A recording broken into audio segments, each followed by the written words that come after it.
am Desiree Silver, also known as the Drunk Chicken Lady. I'm the founder of Drunk Chicken Cigars, and so don't forget to start your day the Drunk Chicken Cigar way.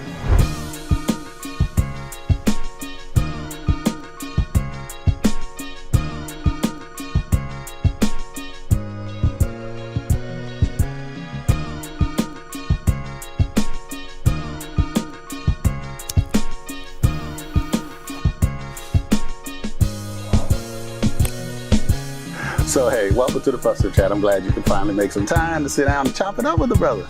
We met a while back. You had actually just launched not long before when we first met. It was very briefly. We bumped into each other, I think, at Jay's.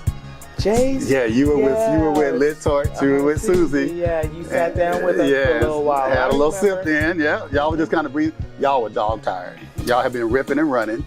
I can't remember what, it might have been the last Atlanta Cigar Experience or just before it or just after. I'm not sure, but because I know Mike was there. It was Mike's Cigar Experience, Atlanta Cigar Experience. That's right. We were here, and we were doing an event at Jay's, and we had Uncle Nearest there. That's right, that's right. And but Jay was there telling the Uncle Nearest story, and yes, we were dog tired. Yeah, y'all looked like y'all had slept in 2 days. But I clearly remember you sat down with us at the table. We had a couple shots. Yeah, had a little shots, yeah. Maybe 1, 2, 3, or 4, who knows? We lose count after a while. You do. We lose count. Yeah. So congratulations, first off. Thank you. I just want to congratulate you on all your success and everything that you've been doing. I've been watching from a distance because I'm always on Instagram, on Facebook, just checking out what people are doing in the lifestyle. And you are representing well. Very well. So I really appreciate what you do. Thank you. Yeah, so keep doing it. Don't stop. My goal is to do that, to keep going and not stop. You know, you have your good days and your bad days. The industry is rough. Yeah, it's real rough. It's real rough. It's real rough. But it's moments like this where you get to meet great people that make it worthwhile. Yeah, it does. Yeah. It does. And how long has it been exactly now? Oh, we're going to go exactly. Yeah. Give me a little time. October 11th, 2019 is when we LLC'd it. But before then, you know, it was the making sure we had the bands and making sure we had the cigars. You're doing your homework. You're getting things tight. Before it was a true launch. But the first sale, it came in the pair was January 22nd, 2020. Okay. Yeah, okay. We were able to send off our first shipment, and right before the sky fell out for everybody. The sky fell. Yeah, it was really right before. Yeah. And then the 23rd we flew over to St. Thomas, and that was our third sale in St. Thomas. Okay. All right. Yeah. So been blessed to. It's not the first sales. It's the continuous sales. It's the second sale and the third sale that those lounges continue to support. That you know, I feel blessed about. That's what's up. That's what's up. So, and before you got started, I happened to know I did a little research, tried to do my homework a little bit. Here we go. Yeah, no, it's gonna be good. See, you served as a professor. So should I call you professor? If you want. I call you doctor. Which one should I do? Well. Okay, so I'm not professoring right now. Okay. So I can just call you Dr. Silver. Doctor. Yeah. Everybody call her Dr. Silver, please. That's what we're going to do. Dr. Desiree. So no, congratulations on that too. That's pretty awesome. So you're an academic then. Is that proper way to classify you? Are you a nerd a little bit? Ooh, big time. Big time? Big time sci-fi nerd, geek, love music, love reading, love all of the what could be, what if type things, and the mystery of stuff. I love it. I love it. So that's what's up. Big time nerd. Okay, all right. I like this. So what were you a professor of? So I taught all contracting courses, all business courses, all finance courses, because I have a master's in finance. Okay. All right. So you know the numbers then. I would tell you I'm more theoretical than I've learned more theoretical than in practice. I need to have you and Smoke Dog have a conversation because he's my numbers man. I always go to him when I need to talk numbers. Yeah, more theory. More theory? Okay, all right, okay. I would tell you, I've learned the hard way. What I know, what I can teach, and what actually happens in practice, you know, when with this cigar business, I'm, doing marketing, I'm doing the financing, I'm doing the websites, I'm doing the blending, I'm doing, the cutting lights. And by the time I get to the finance and the numbers, I'm going, what was that again? What do I need to do?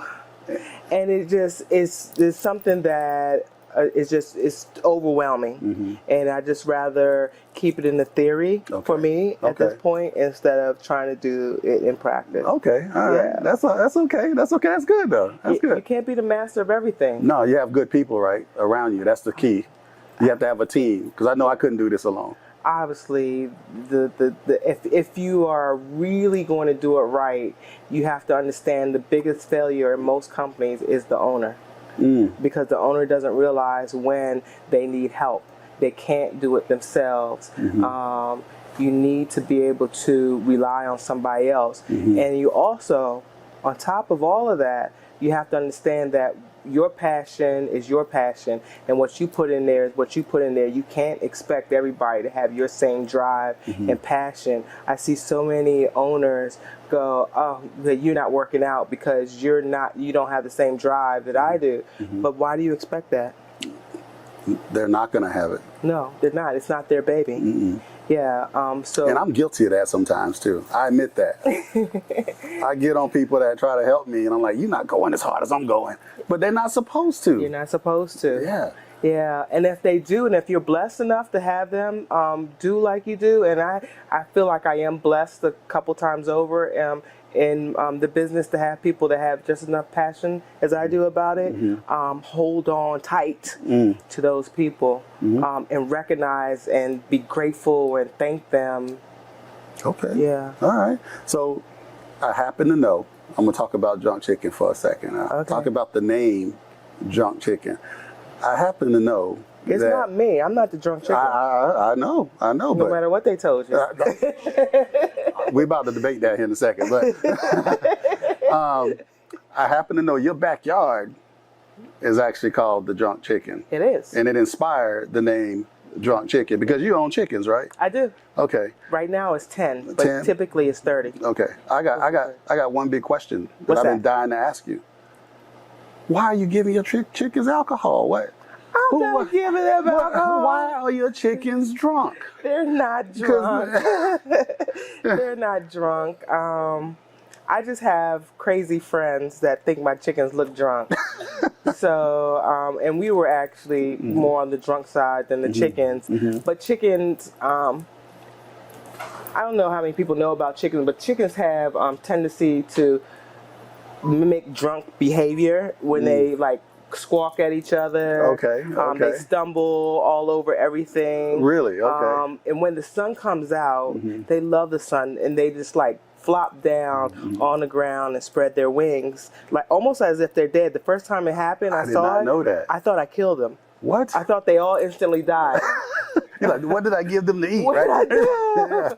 And they just flop out in the sun and spread their wings. And so my friends, they were all hanging out, and they go, look at your chickens. They look drunk. You can call this place the Drunk Chicken. And that's how it started. That's how it starts, And I think it's hilarious. Well, the name resonates. It resonates. When you hear Drunk Chicken, you won't forget it, number one.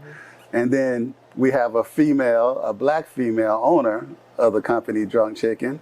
And boom, you're unforgettable. Because this is not a black female or even black male, for that matter, dominated industry that we're in. Not at all. We do not dominate this industry. So, but you're making it happen anyway.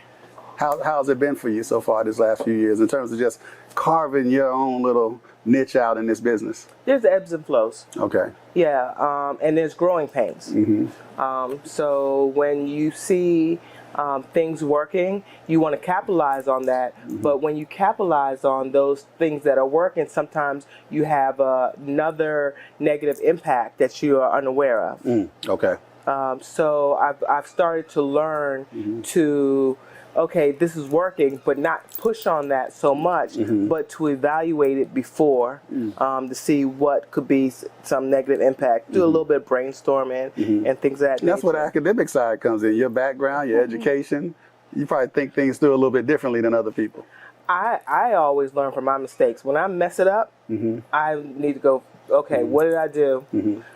So I try to evaluate it and go, okay, this is why this is happening. Okay. Because, I did this, or because this impacted it. And then, okay, so how can I either avoid it, or what can I add or subtract to make sure that it does not have that negative effect? I got you. What's been your biggest stumbling block so far? I mean, have you had a big challenge? You like, damn, that was rough. Every day. Every day. No, not exactly every day, but all the time. So biggest one that I'm experiencing right now is supply and demand. The more we get out there, the more we have a supply issue. Is it difficult to keep up? It's becoming that way, and one of the things, I'm nerd anal. Okay. And so my goal has always been to, when you order, to be able to ship within a week. And actually, when I first started, I wanted to ship within 2 days of your order. Y'all, people, listen to this. Pay attention to what this lady's saying, because that's service. It's customer service that's important to me. That's what's going to separate you. Yeah, and it has. However, I've come to the point where I'm unable to do that. And so what I'm in realizing that I've taken a personal touch to pick up the phone and calling people and say, this is what we are, this is where we are, and this is what we're doing. I'm not going to just leave people like in la land and not understanding where I am. And my goal is to get it to you by X date. And I apologize for the inconvenience. Okay. Yeah, so making sure that I'm have that customer service and that connection, and it's hard. It's hard. It's very difficult. Matter of fact, I speak to a lot of lounge owners all the time, and specifically when they work with some of the boutique brands, that's actually one of the chief complaints that I hear on a regular basis. That, man, they told me they're gonna send me the cigars, and they went ghost on me for a few weeks. They didn't communicate. I'm still sitting here waiting for my 6 sticks, and obviously they don't have that issue with you, which is huge in my opinion. I can't tell you that everyone does not have that issue, but I try to make sure that if I can avoid it, I can't, do. Okay. It's, as a boutique brand, we don't have cigar fields, and I don't have a cigar manufacturer with 30 people rolling cigars all day. I buy, I pay, I receive. I don't have the luxury of, I'll get it out there. Yeah, you're doing it all. You're wearing many hats. Yeah, well, yeah, I guess. You're wearing many hats. So the blends, you had, let me see if I got this right now. You have what, 6 different blends going right now? Is that right? Do you have a favorite? Okay, what's your favorite? All 6. So let me see if I can rattle this off. We got the DCO, that's the Drunk Chicken Original. All right. We got the Mother Clucker. That Mother Clucker. That Mother. Okay, I almost said something else. Shut your mouth. Oh, I see. I almost said it. You live in the dream, and you are living the dream. We got the live in the dream, right? All right. Then we got one of your PCA exclusives, the Egg Treme. Extreme. See? Extreme. I said egg treme because my mind is on New Orleans. I'm going to New Orleans in a couple weeks. I said treme, and she's on extreme. Extreme. However, the extreme is not. We have temporarily held off on the extreme sales. I launched it at PCA, and I realized that 6 blends was enough. The extreme was the 7th blend. I needed to concentrate on what we had and dial it back a little bit, and dial it back a little bit. So we did take the extreme off the market. Okay. So we still do have 6, but that was the 7th. So okay, that was the 7th. I'm missing one. Okay, I got a couple more. I ain't done yet. I'm not done yet. We got the Fat Hen Torpedo. I like the way that looks too, the little fat hen. So, and then we have the Sweet Dreams. Sweet Dreams. And that's all I got. I'm missing one. Homicidal Hen. Homicidal Hen, that's right. Homicidal Hen. Now, is that the most, because it's called homicidal, so I'm assuming that must be your most full body blend? It is the most full body, but that's our limited edition because, again, that was one of those things that when it was launched, it was supposed to be in full production. And when we started advertising, started selling, broadleaf became very scarce. And larger companies bought up all the broadleaf, and people like me couldn't get it. And so I had about 200 boxes at the time already ready to go. So I said, no problem, we'll pivot, and we'll make it a limited edition, come out once a year. Okay. And so that's what we do right now with that Nice. Very nice. Very nice. Yeah. So where did you get your knowledge of cigars from? Like, how did that develop? And I know that you kind of started out innocently, like most of us, smoking in the lounges and becoming curious. But to become a brand and have the blends that you have, that takes a little skill and a little effort and a little research. How'd that all come together for you? Nerd powers. Okay. Nerd powers. Okay. Just extreme nerd powers. A lot of reading. A lot of reading. Lot of listening. I just sit back and observe what's going on. I mean, some of it is a bit intuitive based on going to lounges, seeing reps come in, and I ask a lot of questions. I even ask questions to lounge owners. What do they like? What do they don't like? What's working for them? What's not working for them? Because I want to be the better version of what their expectations are, or what they've been receiving. Beautiful, beautiful. That's what's up. And that's the science behind it. So as a sister of the leaf, call you Sister of the Leaf. Oh, it's not doctor anymore? Oh my goodness. There we go. We got, okay, I'm with you now. No, just joking,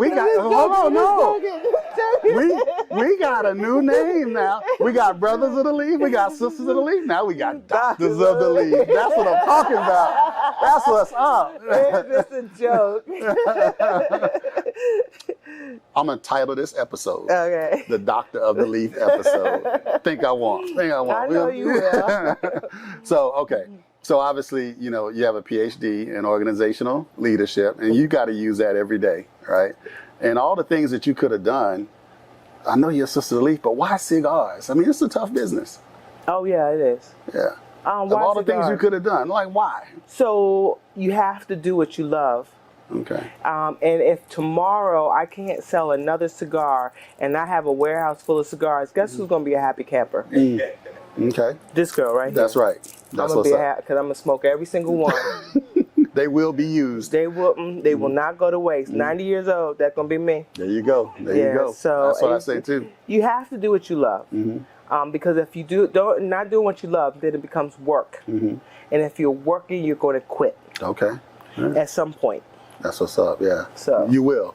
You will. Yeah. You get very frustrated and you make yourself miserable. You're frustrated, you're miserable. There's many times I'm frustrated and miserable. Let me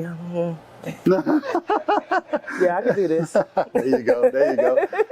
And you are also a veteran too, I heard. No, that's not true. That's not true. That is not true. But it is veteran owned. But I'm not the vet. You're not the vet. No, that's the vet over there. Thank you for your service, Mr. Rico. All right, that's beautiful. That's beautiful. Okay, that's a veteran. Yeah, he just doesn't like to be in the camera. But we could have had him on. We could make that happen. No, well, you can ask him, but if you can get him on here, that'll be a first. Okay. So, and now I know, obviously, I heard that your sticks are also rolled right here in the USA. They are. Yeah. Okay. Now, was that more of a business decision, or was that like intentional in the fact that I just want to?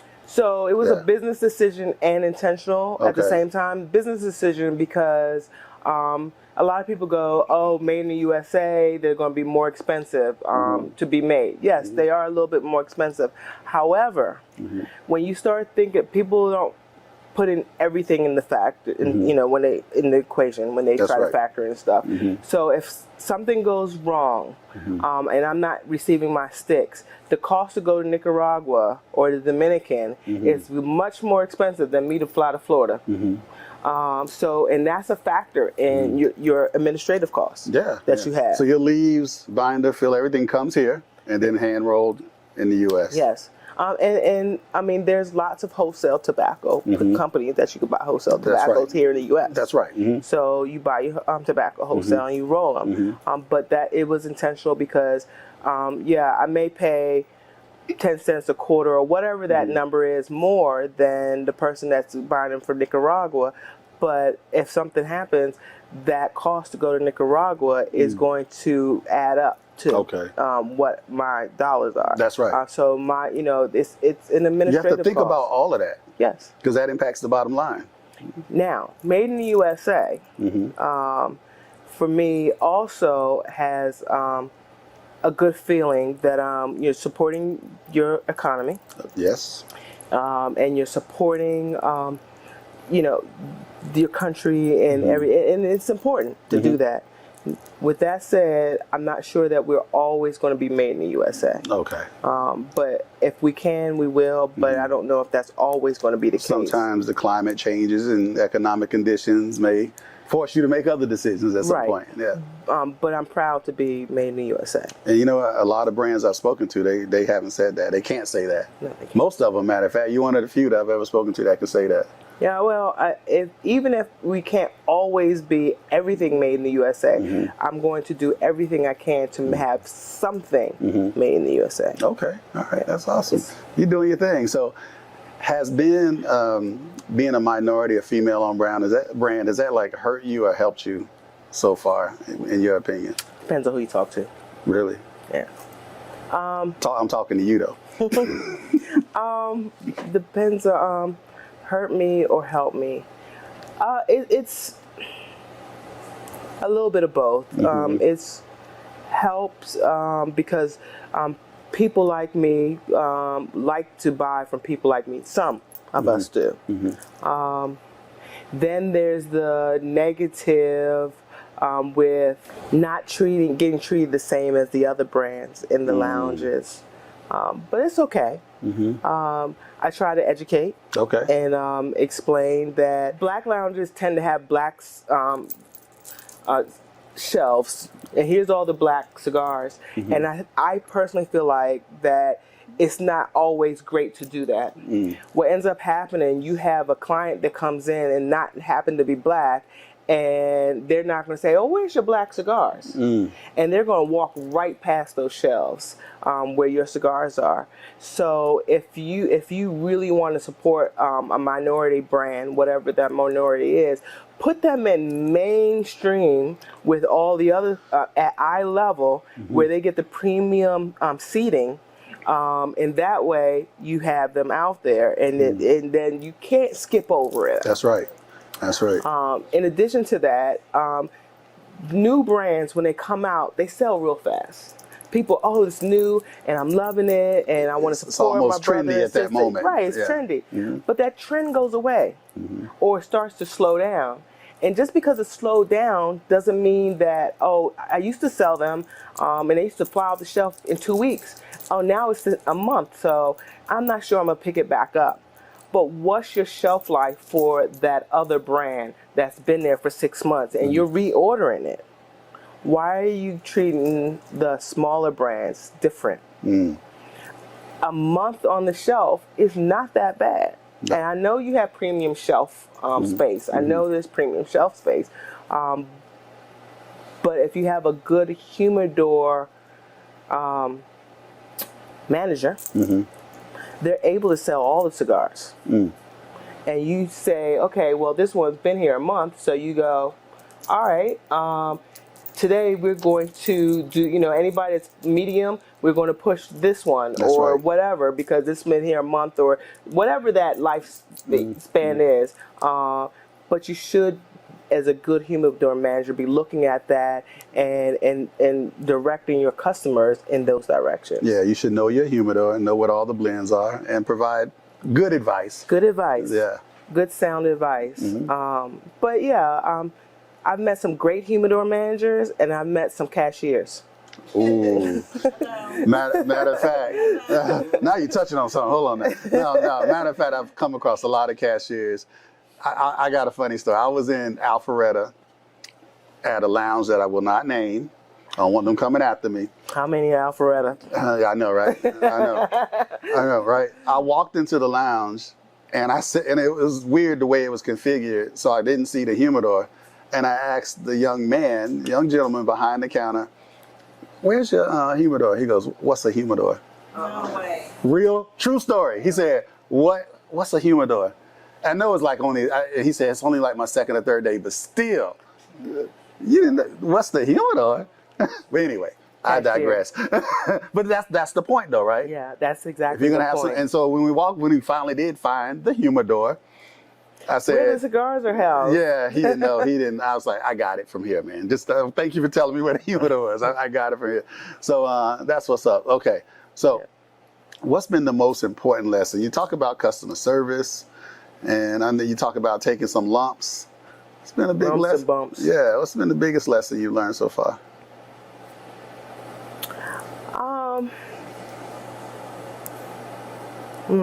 See, we're here to make you think a little bit.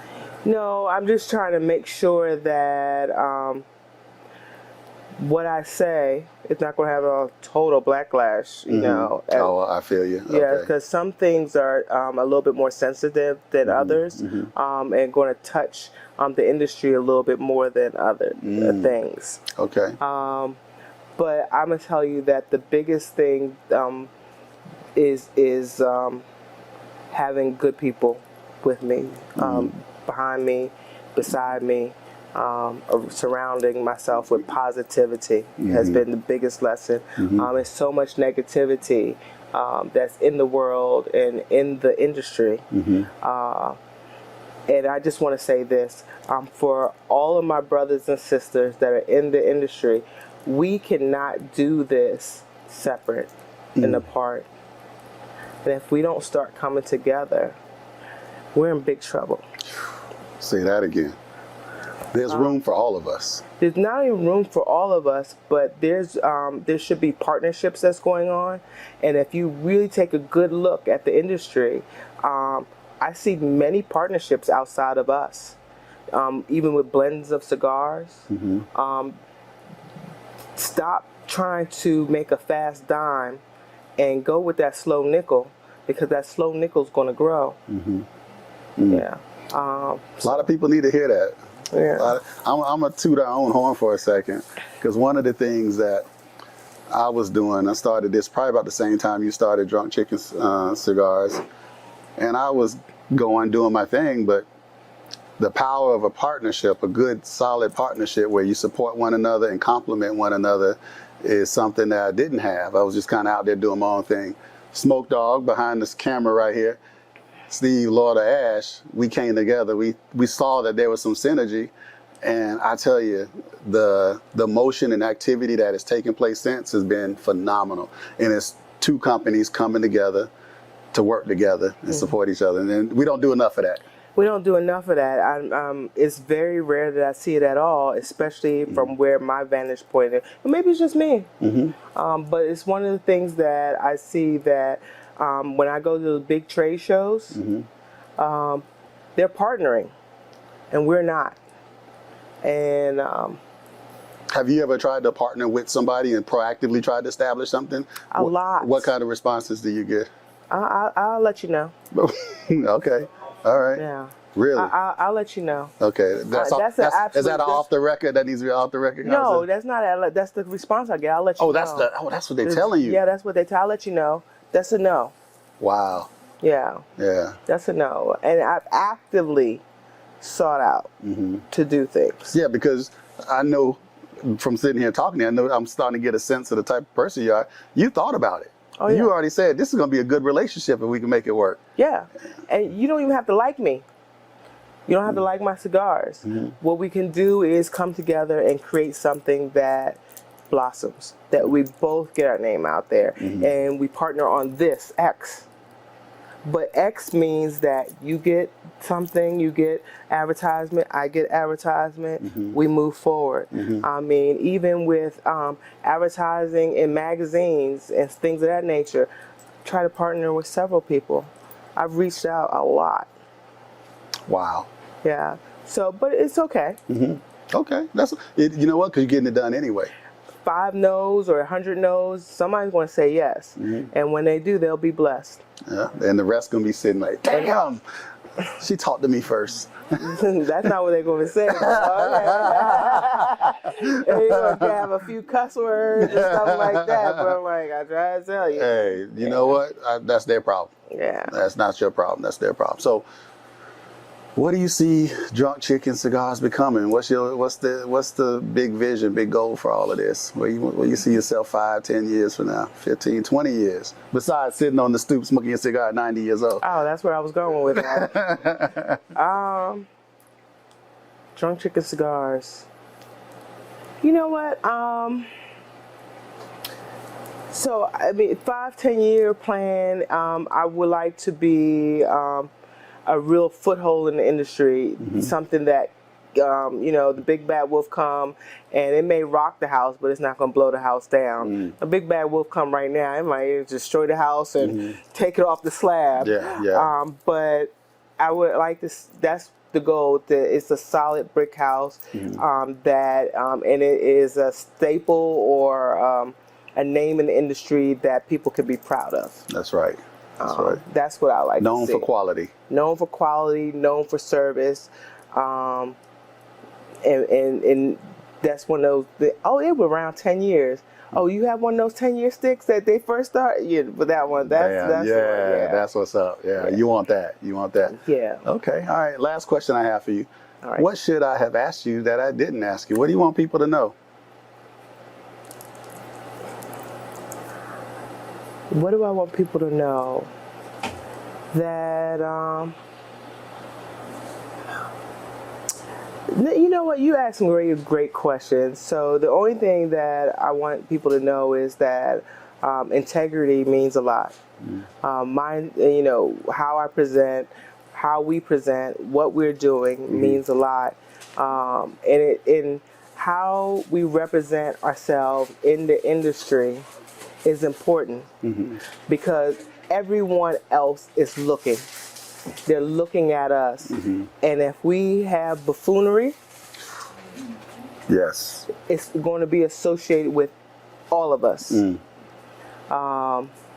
So if you're in the industry, be above board. Don't let the pettiness take you out of where you are, who you are. Walk away from it. Keep your integrity. That's what's up. And what you said really resonates because we happen to be one of the, and when you think about groups of people, different races, different ethnicities, we're one of the few groups that often are judged by the actions of one or two of us. And all of a sudden they say everybody. Oh, we all do It's like that. Yeah. We're all doing it. And we do it to ourselves, and the rest of society does it as well. Yeah. And don't be so quick to talk about the next brand or the next thing. Why? It's not going to make you look better. It's not going to make your stick better. Talk about yourself. Talk about your brand. And if there's something negative about the other brand, what your mama used to say, if you don't have nothing nice to say, don't say nothing at all. Don't say nothing at all. And mama was right. How easy is that?